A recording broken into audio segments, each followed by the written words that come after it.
आप सबको जय मसीह की। प्रभु यीशु मसीह के पवित्र जलाली मधुर मीठे नाम में प्रभु आपकी आत्मिक उन्नति बढ़ोतरी करे। आज का दिन यहोवा ने बनाया और हम इसमें आनंदित हो।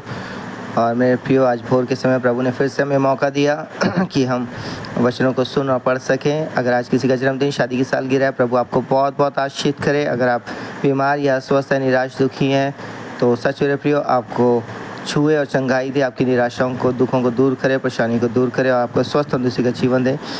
आज का वचन बताता है यूहन्ना 10 में चरवाहा और भेड़ों का दृष्टांत। मैं तुमसे सच सच कहता हूँ कि जो कोई द्वार से भेड़शाला में प्रवेश नहीं करता वो परंतु किसी दूसरी ओर से चढ़ जाता है, वो चोर और डाकू है। परंतु जो द्वार से भीतर प्रवेश करता है वो भेड़ों का चरवाहा है। उसके लिए द्वारपाल द्वार खोल देता है और भेड़ें उसका शब्द सुनती है और वो अपनी भेड़ों को नाम लेकर बुलाता है और बाहर ले जाता है। जब वो अपनी सब भेड़ों को बाहर निकाल चुकता है तो उनके आगे आगे चलता है और भेड़ें उसके पीछे पीछे हो लेती हैं, क्योंकि वह उसका शब्द पहचानती हैं। परंतु वह पराये के पीछे नहीं जाएंगी, परंतु उसे भागेंगी, क्योंकि वह पराये का शब्द नहीं पहचानती। यीशु ने उनसे दृष्टांत कहा, परंतु वे ना समझे कि ये क्या बातें हैं जो वो हमसे कहता है। यीशु अच्छा चरवाहा। तब यीशु ने उनसे फिर कहा, मैं तुमसे सच सच कहता हूँ, भेड़ों का द्वार मैं हूँ। इतने मुझसे पहले आए वह सब चोर और डाकू हैं, परंतु भेड़ों ने उनकी ना सुनी। द्वार मैं हूँ, यदि कोई मेरे द्वारा भीतर प्रवेश करे तो उद्धार पाएगा और भीतर बाहर आया जाया करेगा और चारा पाएगा। चोर किसी और काम के लिए नहीं, परंतु केवल चोरी करने और घात करने और नष्ट करने को आता है।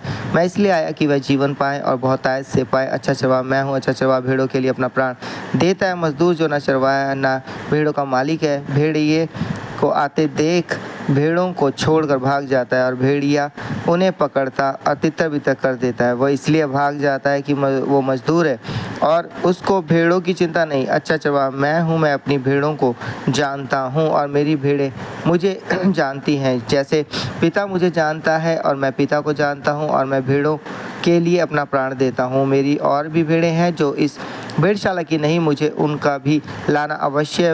वह मेरा शब्द सुनेंगी, तब एक ही झुंड और एक ही चरवाहा होगा। पिता इसलिए मुझसे प्रेम रखता है कि मैं अपना प्राण देता हूँ कि उसे फिर ले लूँ।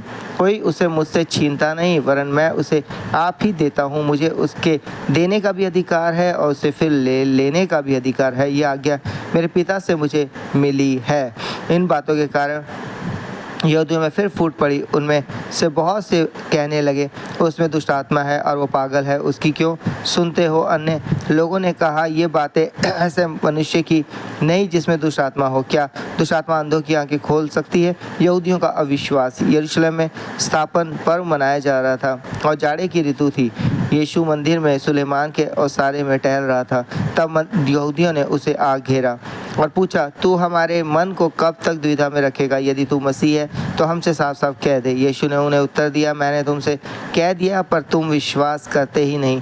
जो काम मैं अपने पिता के नाम से करता हूँ वह ही मेरे गवाह है, परंतु तुम इसलिए विश्वास नहीं करते क्योंकि मेरी भेड़ों में से नहीं हो। मेरी भेड़ें मेरा शब्द सुनती है और मैं उन्हें जानता हूँ और वह मेरे पीछे चलती हैं और मैं उन्हें अनंत जीवन देता हूँ।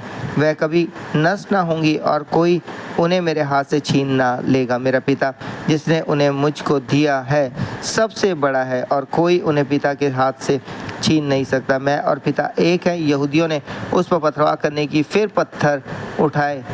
इस पर यीशु ने उनसे कहा, मैंने तुम्हें अपने पिता की ओर से बहुत से भले काम दिखाए हैं, उन में से किस काम के लिए तुम मुझ पर पथरवाह करते हो? यहूदियों ने उसको उत्तर दिया, भले काम के लिए हम तुझ पर पथरवाह नहीं करते, परंतु परमेश्वर की निंदा करने के कारण और इसलिए कि तू मनुष्य होकर अपने आप को परमेश्वर बनाता है। यीशु ने उन्हें उत्तर दिया, क्या तुम्हारी व्यवस्था में नहीं लिखा, मैंने कहा तुम ईश्वर हो? यदि उसने उन्हें ईश्वर कहा जिनके पास परमेश्वर का वचन पहुंचा और पवित्र शास्त्र की बात असत्य नहीं हो सकती, तो जिसे पिता ने पवित्र ठहरा कर जगत में भेजा है तुम उससे कहते हो तू निंदा करता है, इसलिए कि मैंने कहा मैं परमेश्वर का पुत्र हूँ। यदि मैं अपने पिता के काम नहीं करता तो मेरा विश्वास ना करो, परंतु यदि मैं करता हूँ तो चाहे मेरा विश्वास ना भी करो, परंतु उन कामों का तो विश्वास करो, ताकि तुम जानो और समझो कि पिता मुझ में है और मैं पिता में हूँ।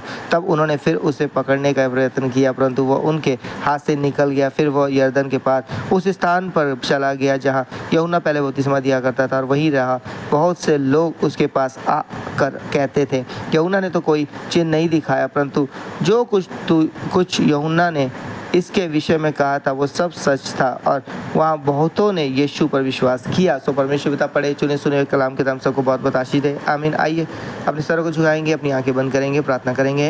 हालेलुया। धन्यवाद धन्यवाद धन्यवाद इब्राहिम, इज़ाक और याकूब के पिता परमेश्वर मसीह शुनासी स्वर्गीय पिता, हम आपके जलाली चरणों के सम्मुख आते हैं प्रभु। शुक्रिया करते कि रात भर आपने हमें मीठी सलाह प्रातःकाल की रोशनी दिखाई और ये मौका दिया आपके हज़ूरी में भोर के समय बैठ सके प्रभु। आज प्रभु जी मैं विनती करता हूँ, प्रार्थना करता हूँ प्रभु, जिनका आज जन्मदिन है, शादी की सालगिरह, उन्हें बहुत बहुत आशीष कर, उनकी जरूरतें पूरी कर, उनके घर परिवार में कोई कमी घटी ना हो। वहाँ प्रभु आपके हज़ूरी को अपने साथ महसूस करें प्रभु। हर कोई बीमार है, स्वस्थ होने भी छू लो, पूरी चंगाई दो प्रभु। जिनकी दवाइयाँ चल रहा है, ट्रीटमेंट चल रहा है प्रभु, उन दवाई ट्रीटमेंटों को आपके हाथ में सौंपते हैं। दवाइयों से दवाई के गुण समाप्त, लेकिन ईश्वर आपके की सामत उसके थ्रू कार्य करे।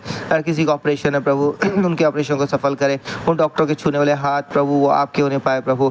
आप छूकर अपने बेटे बेटियों को स्वस्थ तंदुरुस्ती का जीवन दे प्रभु। उनके बच्चों की स्टडी में मदद करे, उन जवानों की ट्रेनिंग में जॉब मिलने में सहायता करे, उनकी स्टडी में मदद करे। जवानी के दिनों अपने सिद्धांत को स्मरण रखे। हर एक पति पत्नी के बीच आपका प्रेम बना रहे परमेश्वर पिता। हर एक मन मुटाव को, ईर्ष्या क्रोध को उनके जीवन से दूर करे प्रभु। हाँ प्रभु अपवित्रता का जीवन दे, व्यभिचार पाप से बचाएं प्रभु। हाँ प्रभु रोमियो 8 के 9 में लिखा, पहले ग्रंथियों 3 के 16 में लिखा, परमेश्वर का आत्मा जो तुम में वास करता है। प्रभु आपका आत्मा जो में वास करता है वो आत्मा उनकी अगुवाई करे प्रभु, ताकि वो पवित्रता का जीवन जिए प्रभु। और पति पत्नी एक दूसरे पर विश्वास और भरोसा करे प्रभु, दोनों की जरूरतों को पूरा करे। दोनों मिलकर जो फैसला लेते अपने परिवार की उन्नति तरक्की के लिए उसे सफल करे प्रभु। जो काम करना चाहते हैं अच्छे काम के लिए द्वार खोले, और जो काम करते हैं उनके प्रमोशन और सैलरी बढ़े। जो बिजनेस करना चाहते हैं बिजनेस के द्वार खोले प्रभु। और प्रभु कोई नुकसान न होने पाए प्रभु। उनकी आत्मिक उन्नति बढ़ोतरी करे, आज दिन भर संभाले, उनके आज रिश्तेदारों को भी संभाले, स्वस्थ तंदुरुस्त रखे प्रभु। आपके जुई के धन्यवाद हो, प्रार्थना सुनने के लिए धन्यवाद, दुष्ट की युक्तियों बंधनों को विफल करने के लिए धन्यवाद धन्यवाद धन्यवाद हो प्रभु जी। और अपनी महान गवाही के लिए आने वाले दिनों में तैयार करें प्रभु। ये प्रार्थना यीशु के नाम से मांगते हैं, आमीन आमीन। सबको जय मसीह की। प्रभु आपको बहुत बहुत आशीष दे, आपकी जरूरतें पूरी करे, आपकी आत्मिक उन्नति बढ़ोतरी करे।